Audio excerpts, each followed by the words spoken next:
안녕하세요. 저는 30대 초반의 남자입니다. 3년이나 사귄 여자친구와 작년 12월에 결혼 문제로 헤어지게 되었습니다. 헤어지기 6개월 전부터 회사 교육이 있다며 주말마다 타 지역으로 1박 2일을 다녀오길래 저는 아무런 의심 없이 보내주며 주말에도 혼자 볼일을 보며 보냈죠. 주말마다 생겨나는 잦은 출장은 시간이 지나다 보니 점점 의심이 생겨나기 시작했지만 티를 내지 않았습니다. 결국 작년 12월에 그러더군요. 당장 결혼하지 않을 거면 헤어지자고. 본인 집에서도 빠른 결혼을 원해서 당장 안 할 거면 헤어지라고 하시더라고요. 그때 당시에는 당장 결혼할 만큼 준비가 되어 있지 않아 그렇게 헤어지게 되었습니다. 헤어진 지 3개월밖에 지나지 않았는데 우연히 바뀐 여자친구의 휴대번호를 알게 되었고 카톡 프로필 사진에는 다른 남자와 결혼을 준비 중이더군요. 저는 많이 힘들었습니다. 헤어질 당시에는 덤덤했지만 제가 무능해서 사랑하는 여자를 놓친 건 아닌가 싶어 시간이 지날수록 너무 힘들더라고요. 그렇게 하루하루 즐겁게 결혼 준비하는 전 여자친구의 새롭게 업로드되는 카톡 프로필 사진만 쳐다보며 그리워하다 어느 날 보니 올 8월에 출산까지 했더라고요. 저는 이제 마음을 접고 여친을 더 이상 생각하지 않기로 하고 카톡을 아예 삭제해 버렸습니다. 그리고 몇 개월 뒤 여자친구의 언니가 연락이 왔습니다. 시간이 괜찮냐고. 그날 만나게 되었는데 충격적인 얘기를 듣고 많이 울었습니다. 내용인즉 애가 생겨 서둘러 결혼하게 되었고 2개월간 타 지역에서 신혼생활을 했지만 남편 집 측에서 상상할 수 없을 정도로 괴롭힘과 온갖 시집살이를 했다더군요. 여자친구는 어릴 때부터 아버지 없이 자라서 형편이 넉넉지 못한 탓에 친정집은 지금도 방 2칸짜리 전세방에서 살고 있는데 꼭 결혼하면 번듯한 집 있고 부모 재산 많은 시댁으로 시집 가고 싶다고 노래를 불렀다네요.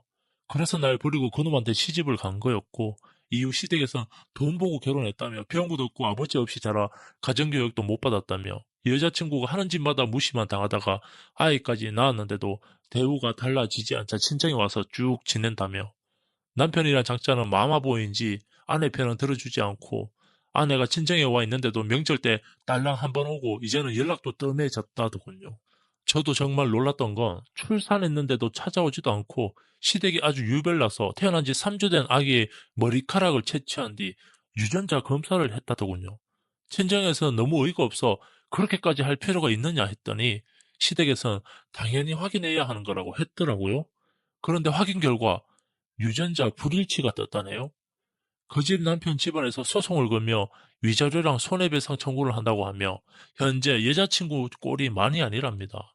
언니랑 얘기 중 제 이야기가 나와서 저보고 아이랑 유전자 검사를 한번 해보자고 부탁하더라고요. 저는 그 자리에서 거부했습니다. 하고 싶으면 소송 걸라고 했습니다. 그 여자가 살아온 세월은 내가 정말 사랑했던 사람이라 안타깝고 그랬습니다. 그런데 누구 애인지도 모르고 저한테 이별 통보하고 다른 남자랑 바로 결혼을 했는데 그 남자애가 아니니 이제 저를 검사하자는 게 말이 됩니까? 저희 집안도 주위 지인도 전 여친이 결혼한 거 알고 있고요. 일단 언니 말은 한 번이라도 만나서 얼굴 좀 봐달라고. 태어난 애도 한 번만 좀 봐달라네요. 솔직히 너무 무섭습니다. 정말 제 아이라면 저도 모르는 곳에서 제 아이가 자라고 있다는 생각에 너무 마음이 무겁습니다. 진짜 정말 막장 드라마에서 나올 법한 일이 저에게도 일어났네요. 그리고 얼마 뒤 만나기로 했어요. 저는 누나랑 둘이 가고 거기는 전 여친구 어머니 이렇게 나오기로 했습니다. 카페에 누나랑 기다리고 있는데 제 시간에 오더군요. 어머니랑 둘이 온 게 아닌 전 여친, 어머니, 큰아버지, 큰어머니, 아기 이렇게 우르르 들어오더군요. 들어와서 거기 어머니 첫마디가 얼굴 좋아 보이네. 우리는 집안이 풍비박살나서 속이 타들어가는데 이러더군요. 순간 욱하는 마음이 생겼지만 본론을 진행해야 할 것 같아 참았습니다. 그 후에도 언성을 높이며 이야기를 하는데 저에 대한 미안함은 전혀 갖고 있지 않은 것 같아 저도 그때부터 예의를 차리지 않기로 했습니다. 그쪽 어머니는 상황이 저렇게 되었으니 머리카락 뽑아서 진짜 확인을 하자며 얘기를 했고 저는 왜 내가 확인해야 하냐며 저 여자가 나 만나면서 다른 남자랑 관계도 가지고 날 차고 그 사람이랑 결혼까지 했고 그 아이가 친자 불일치라고 이제 나한테 확인하자는 게 말이 되냐고 그랬더니 여자친구 어머니가 지나간 과거는 말하지 말자네요. 지금 애 아빠가 누군지가 중요하지 옛 이야기 꺼내서 뭐 하냐고요. 전 여친도 어찌나 당당한지 얼굴도 똑바로 들며 저희 누나한테 따박따박 대들고 그쪽 온 가족이 저희 남매 잡아먹을 듯이 말로 몰아붙이니 정신을 못 차리겠더군요. 제가 소리 지르고 조용시킨 뒤 요점만 얘기했습니다. 친자 확인 거부할 거고 하고 싶으면 소송 걸라고 그랬습니다. 그러니 그쪽 어머니는 지금 머리카락 뽑고 친자 확인 후 일치하면 아무런 문제 삼지 않겠다고, 만약 지금 친자 확인을 하지 않으면 소송 걸고 소송 비용, 변호사 비용, 양육비부터 전부 청구한다더라고요. 그래서 저는 알겠다 그랬습니다. 할 수 있는 거 다 하라고. 나도 소송 들어오면 변호사 선임해서 할 수 있는 거 다 하겠다고 하며 누나랑 나왔습니다. 솔직히 오늘 만나기 전까지만 해도 넌 여친이 저렇게 살고 있는 게 가여워서 다음 주에 만나서 밥 한 끼 사주기로 했습니다. 아기 용품도 필요한 게 많다면서 밥 먹고 사주기로 했었고요. 그 생각을 가진 게 무색할 만큼의 당당함에 할 말을 잃어 대꾸도 제대로 하진 못했네요. 소송 걸겠죠? 저한테도 많이 힘든 시간이 될 것 같습니다. 정말 제 아이라며 어느 정도 책임의식은 가지고 있습니다. 허나 저쪽 가족만큼은 용서하지 않을 겁니다. 정말 제 아이가 맞을까요? 세상 참 무섭네요. 안녕하세요. 저는 30대 중반 남자입니다. 늦은 나이에 지금의 아내와 만나 연애 1년 끝에 결혼 생활한 지 1년이 조금 지났네요. 와이프를 소개받을 때 저는 몇 달간 만나던 여자친구가 있었습니다.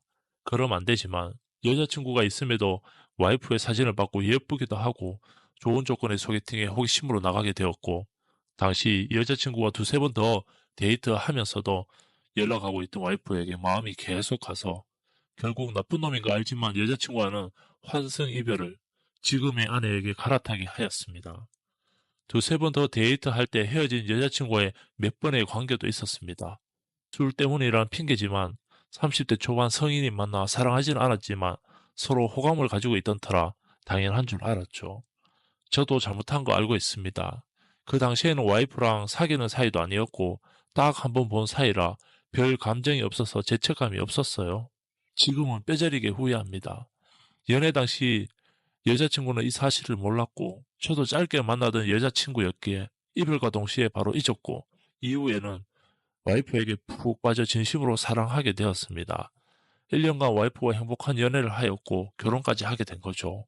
결혼을 하고 고향 친구들 모임에 부부 동반으로 나갔다가 친구 녀석의 말실수로 인해 와이프가 결혼 전 제가 환승 이별을 했다는 사실을 알게 되었고, 와이프와 소개팅 후 연락하던 당시 여자친구와 관계 가진 사실까지 모두 알게 되었습니다.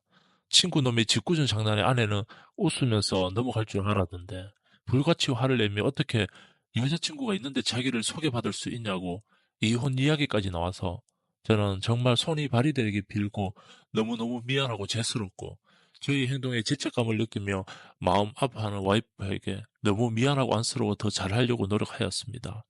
지금은 결혼 1년 차로 가정에 충실하고 있고 모든 걸 와이프에게 맞춰 생활하려고 노력하고 있습니다. 와이프는 너무 화가 나 저의 뺨을 때리기도 제 머리를 때리기도 했어요. 정말 빌고 또 빌었습니다. 제가 너무 사랑하던 여자에게 상처를 준 거고 고작 몇 달 만난 여자 때문에 깨끗이 정리하지 못하고 저의 우유부단함에 환승이별을 하고 너무 미안했습니다. 와이프는 그럼에도 많이 힘들어하고 마음 아파했는데 특히 제가 와이프와 썸을 타는 동안에도 전 여자친구와 관계했다는 부분에 분노를 가라앉히지를 못하더군요. 그리고는 아내는 채팅 어플로 만난 남자 2명과 각각 일부러 관계까지 하고 저에게 알려주더라고요.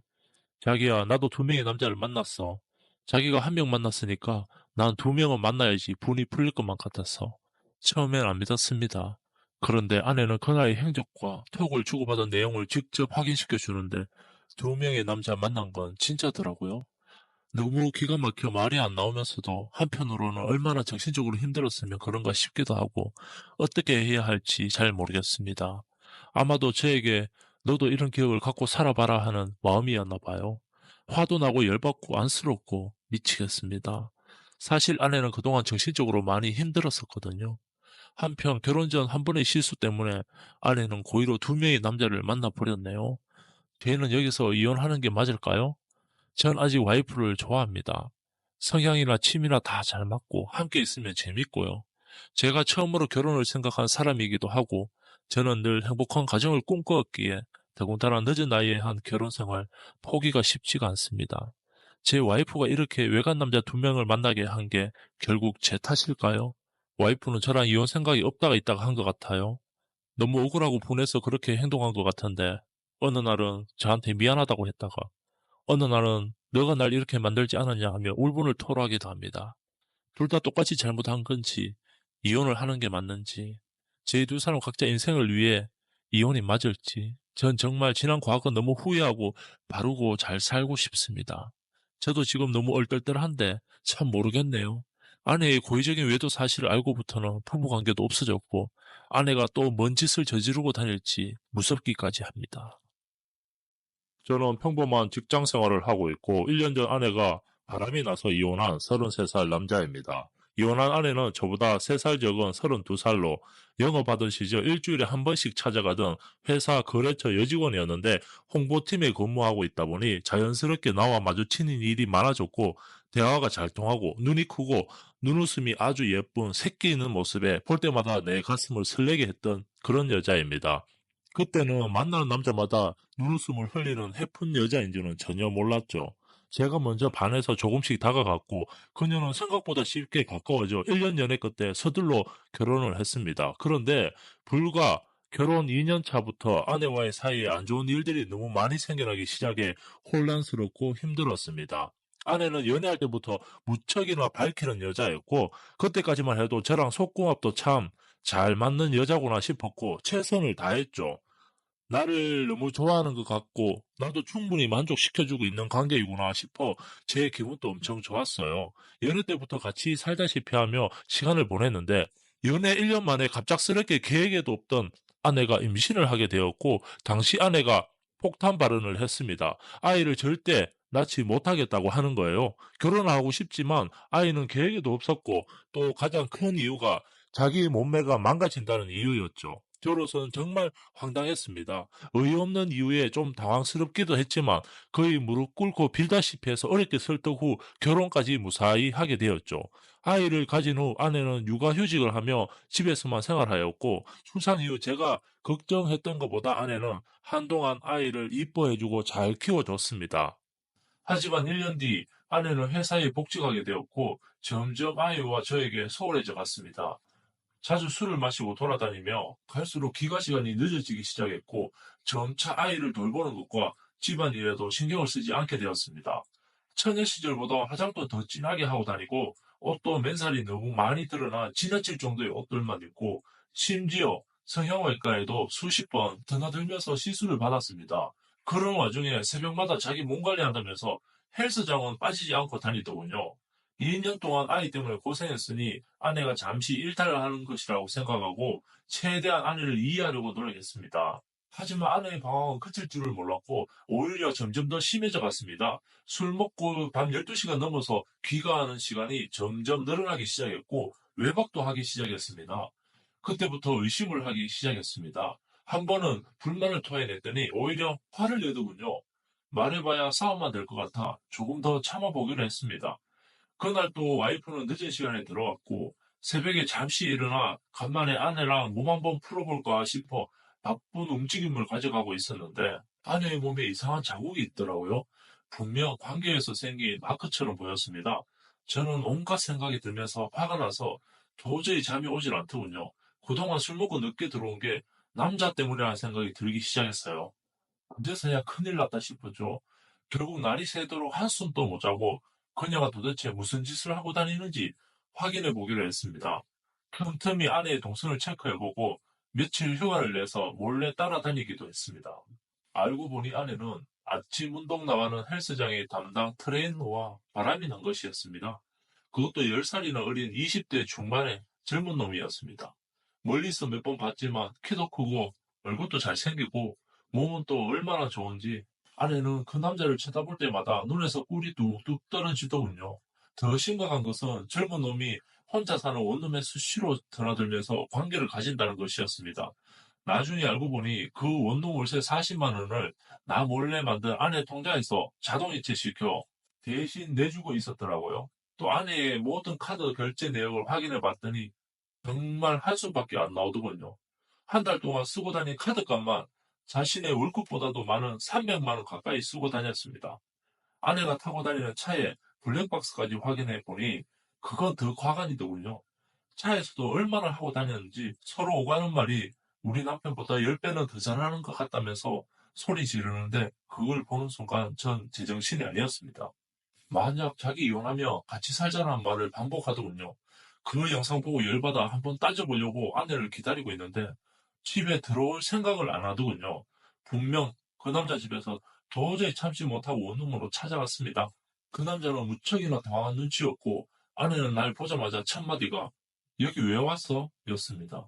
보통 관통짓 하다 걸리면 "여보 미안해" 뭐 이렇게 대답하거나 변명을 해야 하지 않나요? 아내는 무척이나 당당했고 이놈 만나는 동안 정말 나랑 이혼을 하고 싶었나 봅니다. 자기는 오늘 집에 안 들어갈 테니까 저보고 원룸에서 나가달라네요. 안 가면 신고한답니다. 할 이야기가 있으면 내일 만나서 하자입니다. 적반하장으로 나오는 겁니다. 그렇다고 아내를 끌고 나올 수도 없고 전 그냥 미친년한테 물렸다고 생각하고 나왔습니다. 버젓이 남편과 아이가 있는데 어쩜 저렇게 당당하게 나올 수 있는지 젊은 놈한테 미쳐서 제정신이 아니었습니다. 저는 앞으로 두 번 다시 볼 것도 없이 아내와는 끝난 것이라고 생각했습니다. 남편 보고 외도 상대인 젊은 놈이랑 자고 들어갈 테니 나가달라는 황당하면서도 당당한 아내의 요구. 이미 제정신이 아닌 아내를 도저히 용서할 수가 없었고 제 상식으로는 이해가 되지 않았습니다. 저는 원룸에서 나와서 바로 처갓집으로 가서 그동안 찍은 사진들과 블랙박스 영상들을 보여줬습니다. 당신 딸이 이렇게 더러운 사람이라며 엄한 데서 화풀이를 하고 있었죠. 장모님은 믿을 수 없다는 듯이 몇 번을 확인하고서는 주저앉아 울면서 저에게 미안하다고 하시더군요. 그제서야 저는 화가 조금이라도 풀린 것만 같았고 제가 할 수 있는 최대치로 아내에게 상처를 주고 싶었습니다. 집에 돌아와 있으니 아내가 장모님과 통화를 했는지 집에 들어왔더군요. 집에 들어와서 한다는 소리가 헤어질 거면 곱게 헤어질 것이지 왜 온 집안을 뒤집어 놨냐면서 더 큰 소리를 치는 겁니다. 자기는 벌써부터 이혼을 결심했으니까 지금이라도 깨끗이 헤어지자고 하더군요. 그리고는 아이 얼굴 한번 들여다보지 않고 다시 그 남자한테 가버렸습니다. 다음날 또 그 여자한테 전화 와서는 최대한 빨리 이혼하자고 하더군요. 뭐 이혼? 애기 엄마가 간통을 저지르고 뭐가 그리 떳떳하니라고 했더니 간통죄는 이미 없어졌고 아이도 낳기 싫은데 제 아이까지 낳아줬으니 깔끔하게 이혼해달라고 하더군요.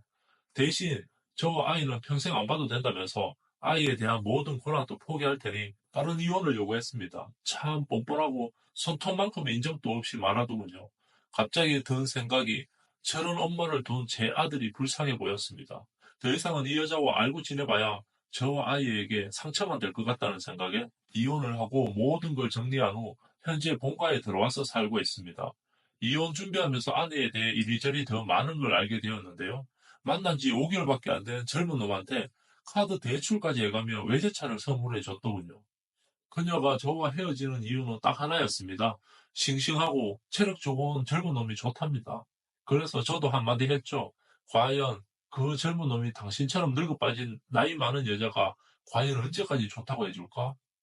원룸 얻어주고 차 사주니까 유부녀랑 놀아난 거지. 마구 저주를 퍼부었더니 그녀는 그 남자는 절대 그런 사람 아니랍니다. 자기를 무척이나 많이 사랑해준답니다.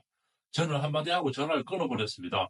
그래, 언제까지 잘 먹고 잘 사는지 지켜보겠다고. 우리의 인연도 거기서 끝이 나고 말았습니다. 결혼 전에 이러한 사실을 진작에 알았다면 얼마나 좋았을까요? 전해 듣기로는 몇 개월 전 아내는 그놈과 헤어졌고 죽고 싶다고 난리를 쳤다고 하더군요. 그놈이 다른 여자랑 바람나서 결국 차였답니다. 며칠 전 제 바뀐 번호를 어떻게 알았는지 그 여자한테 전화가 와서 아이가 보고 싶다고 하더군요. 저는 더러운 엄마를 보여주기 싫다고 했고 혹시 몰라서 그동안 나랑 통화한 내용을 다 녹음해놨다고 했죠. 나중에 아이가 크면 다 들려줄 거라고 했습니다. 그 여자는 그 소리를 듣고 오열하면서 울더라고요. 다시는 찾지 않을 테니 자신의 과거를 아이에게만은 말하지 말아달라고 하더군요. 나중에 아이가 20살이 되어서 보고 싶다고 하면 그때 연락하겠다고 하고서 바로 끊었습니다. 저 여자 지금 이 순간에도 아마 젊은 놈 찾아 하이에나처럼 돌아다니고 있겠죠. 벌써 생겼을지도 모르고요. 우리나라 산악회 정말 많다. 소규모, 대규모, 중규모, 우후죽순으로 정말 많다. 내가 등산한다고 하면 주변 사람들이 가장 먼저 묻는 말은 괜찮은 아줌마들 맞냐? 할매들 밖에 없는데 왜 가냐? 나는 27살부터 5년차 등산 다니고 있고 알고 간 것도 아니고 들어가 보니 우리나라 산악회 중에서 랭킹 10위 안에 들어가는 산악회더라. 일단 여기서 5년 동안 다니면서 본 결과 스타일 이상하거나 등산복 이상하게 입거나 하면 자동으로 문자 간다. 더 이상 오지 말라고. 우리 산대장은 35살이고 몸운동에서 엄청 좋다. 인기도 좋고. 관광버스에서 마이크 잡고 매주 하는 말이 자, 이쁜 친구 있다 손? 데려올 수 있다. 그러면 당일 회비 면제 그리고 인기도에 따라서 10만 원 식사권과 영화표 2장까지 증정합니다. 이런 식으로 피라미드 회원 모집하듯이 때 되면 물갈이를 한다. 남녀 성비도 여성 비율이 많고 회비 같은 거 정산 내역 깔끔하게 엑셀로 매주 올려준다. 그리고도 맨날 회피가 100에서 150만 원씩 남는 경우가 있으면 그냥 다음 주로 이주시킨다.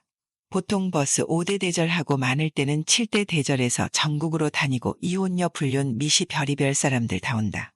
그러다 보니 직업도 각양각색이고 동네 산악회처럼 어중이 떠중이는 눈치 보여서 자동으로 안 나오더라. 밥 먹을 때도 시시한 거 안 먹고 내려와서 그 지역 맛집 찾아서 간다. 대부분 한 곳에 못 들어가고 4에서 5팀 우로 나눠서 들어간다. 식대로만 1,000만 원 이상 찍은 적도 있어서 산악회 회장님이 나머지 시원하게 내고 하는 그런 곳이다. 동네 산악회 가면 10만 원도 아까워서 서로 돈 내라고 하고 눈치 게임 진행하는 거 보면 그런 곳은 웬만하면 피해라. 가봐야 할매들 밖에 없고 되도안한 영감들만 와서 감나라 배나라 하니깐. 산악회 고를 때는 산악회 회장이나 이끄는 사람이 제대로 된 사업체나 돈 잘 버는 사람 있는 곳으로 가라. 미시 누나들 옆에 붙어서 회장님이 쏠 건데 뭐 그러면 회장님 호탕하게 웃으면서 그래 실컷 한 먹어봐라 하면서 호탕하게 쏜다. 그래야 좋은 거 많이 먹고 돈 걱정 없이 눈치 안 보고 다닐 수 있다. 남자는 산대장 중심으로 30대가 50% 뭉쳐있고 나머지 40대 30%, 회장 지인들이 50대 10% 비율로 있다. 20대는 현재 3명 정도. 여자는 20대 5에서 10명 사이 30대 60%, 40대 30%, 50대 10%다. 처음 와도 출발할 때 신입 신고할 때 마이크 잡고 네가 뭐하는 인간이고 일은 어떤 거 하고 소개 같은 걸 한다. 인기 제일 좋은 거는 20대들이다. 몸 좋고 얼굴까지 귀엽거나 잘생기면 그냥 몇 년간은 돈 걱정 없이 누나들이 돌아가며 사랑 듬뿍 준다. 보통 20대들은 인맥 넓히거나 영업맨들이 와서 시중을 드는 편이다. 나도 27살 때 처음 가서 아줌마들 있는데 에휴 별로 겠지 하고 갔다가 33살 아줌마한테 첫날에 뿅 갔다. 진짜 허리 끊어지는 줄 알았다. 오랫동안 다니다 보면 산악회 돌아가는 게 보일 거다. 이쁜 아줌마 고정으로 오는 사람이 20명가량 된다. 이거는 물관리 차원에서 회장이 직접 데리고 오는 사람들이다. 대부분 산대장하고 뭐 간부진들과 친한 여자들이라 친하지 않는 이상 들이대는 거는 싸움의 원인이 된다. 고정 빼고 그 고정의 지인들도 괜찮은 여자들 많으니깐 그냥 같이 올라갈 때 뜬금없이 옆에 가서 물 드세요 하고 말 몇 번 하다가 친해지면 뒤에서 손딱대서 밀어주고 하면 뒤에서 올라오던 회원들이 이야 벌써 저만큼 진도 가나하면서 둘이 엮어주게 만든다. 그리고 신입으로 소개할 때 오늘 처맞는데 괜찮다 싶으면 작업할 것도 없어. 자리 앉으려고 할 때 자신있게 내 옆자리 오세요. 하면서 막 손들고 그러면 다른 아줌마랑 사람들이 알아서 밀어준다. 보통 옆자리 앉으면 뭐 그날 하루 만에 썸각이다 대부분. 이혼녀도 자주 오고 하는데 여지껏 다니면서 순수하게 등산 목적으로 오는 여자들 별로 못 봤다. 이혼녀들 가끔 가다 아가씨금 미모의 얼굴을 가진 미시도 온다. 그때는 경쟁이다 크크 산대장부터 시작해서 모여가 형이 찜했다 하면서 양보해라 하고 하이라이트는 등산 마치고 버스 타고 집으로 바로 안 가고 돌고 돌아서 간다. 그때 일명 관광버스 춤이 시작되고 미시들의 열정적인 대시를 받게 된다. 안 그래도 좁아서 미어 터진 곳에서 마구 흔들어 제낀다. 5년 동안 다니면서 배운 거는 1. 먼저 들이대는 미시들 남편 있는 거 확인해라. 2. 고수 미시들은 남편 없다고 대부분 둘러댄다. 3. 집착하지 마라. 산악회 특성상 니랑 하루 놀았다고 그 여자가 니 거 되는 거 아니다. 다음 주에 다른 놈이라 놀더라도 모른 척해라. 4. 밖에서 자주 만나고 하는 거는 자유지만 경험상 자주 만나다 보면 네 인생 꼬일 확률이 높다. 그리고 마지막으로 산악회에서 느낀 점들이다. 등산을 굳이 나누자면 혼자 또는 지인들끼리 가는 거 그리고 산악회를 통해 가는 거 2가지 방법이다. 처음엔 혼자 등산을 하다 나중엔 산악회를 통해 산에 가게 되었는데 많은 것이 달라졌다. 첫 번째, 체력 하나만큼은 확실히 좋아진다. 산에 한 번 오를 때마다 정상 도달 시간이 5분씩 빨라지더니 나중에는 처음의 절반 시간에 도착하더군요. 우왕 건강해지니 좋긴 한데 쓸데가 없다. 두 번째, 주량도 2배, 3배 늘어난다. 일단 술 마실 기회가 많으니 늘 수밖에 없는데 체력까지 받쳐주니 나중엔 술고래가 된 자신을 발견할 수도 있다. 춘천 사막산을 갈 때의 일인데 가면서 버스 안에서 1차, 산행하면서 2차, 내려와 뒤풀이하면서 3차. 돌아오는 버스 안에서 4차, 동네에 도착해서 5차. 세 번째, 썸씽은 어느 산악회에서나 일어난다. 이상한 산악회 아니더라도 남녀가 온종일 붙어서 같이 땀 흘리고 술 마시고 대화하니 정이 안 붙을 수가 없다. 대낮에 텔 들락거리는 인간들 수 없이 많은데 굳이 등산복 입은 사람만 욕하는 것도 웃긴 거다. 노처녀 돌싱은 물론이고 유부녀들도 여차하면 그리 되는 거 많이 봤다. 나이트 가서 그러는 거나 등산 가서 그러는 거나 이렇게 비교하면 등산이 훨씬 더 건전하다. 네 번째, 등산 다니는 여자들은 주로 이런 일을 한다. 노처녀 돌싱의 경우 백조를 제외하고 이름 없는 학원 강사, 과외 선생, 마트 계산원, 백화점 판매직, 보험 영업 어린이집 선생, 간호조무사, 회사 격리 등이 많다. 딱 느끼기에도 나이 들수록 점점 어려워지는 직업군이다. 그래서 돈 많고 능력 좋은 남자 하나 잡아서 살림이나 차렸으면 하는 꿈들이 있다. 그럼 다들 산악회 가입해서 건강해지자. 체력이 국력이다.